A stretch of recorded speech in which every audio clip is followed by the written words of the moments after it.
Hello everyone, welcome to a new blog. আজ আমার ব্যাঙ্গালোর ফেরার পালা। তাই জন্য আমরা সবাই মিলে গাড়ি করে বনগাঁর বাড়ি থেকে বেরিয়ে পড়লাম। আমার বাবার চাকরি সূত্রে আমার মা-বাবা তো কলকাতায় থাকে আমাদের নিজেদের ফ্ল্যাটে। আর বিদিশা, বিপাশাও বলল ওদেরও কিছু কাজ আছে আমি যেদিন ব্যাঙ্গালোর যাচ্ছি তার পরের দিন। তাই জন্য সবাই বলল যে আমাকে সি অফ করতে যাবে। আর দেখতে দেখতেই আমরা পৌঁছে গেলাম দমদম এয়ারপোর্টে। আমাদের আসার সময় কিন্তু বেশ বৃষ্টি পড়ছিল। তারপর গাড়ি থেকে নামার পর আমরা ৪ জন মিলে কিছুক্ষণ ফটো-টটো তুললাম। কিছুক্ষণ পর আমি এয়ারপোর্টে ঢুকে লাগেজ চেক ইন, তারপরে সিকিউরিটি চেক ইন করে নিলাম। সিকিউরিটি চেক ইন করার পর সোজা চলে গেছিলাম এয়ারপোর্ট লাউঞ্জে। খুব খিদে পেয়েছিল তাই ভাবলাম এয়ারপোর্ট লাউঞ্জ থেকে কিছু খেয়ে নিই। সেখান থেকে কিছু খাওয়ার পর গেটের দিকে আমি হাঁটতে শুরু করলাম।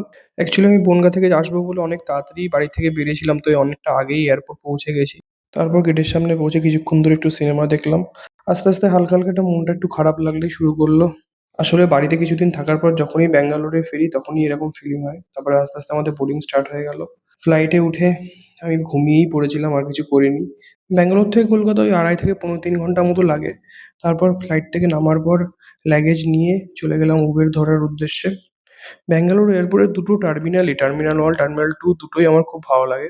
তারপর ক্যাব পিকআপ পয়েন্ট থেকে উবের ধরে বেরিয়ে পড়লাম। ব্যাঙ্গালোর আবার তার নরমাল ওয়েদারে ফিরে এসছে, না গরম না ঠান্ডা। তবে কিন্তু রাতের দিকে কিন্তু ঠান্ডাই থাকে। তারপরেই দেখতে দেখতে চলে আসলাম বাড়ি। Back to normal life. That's it for today.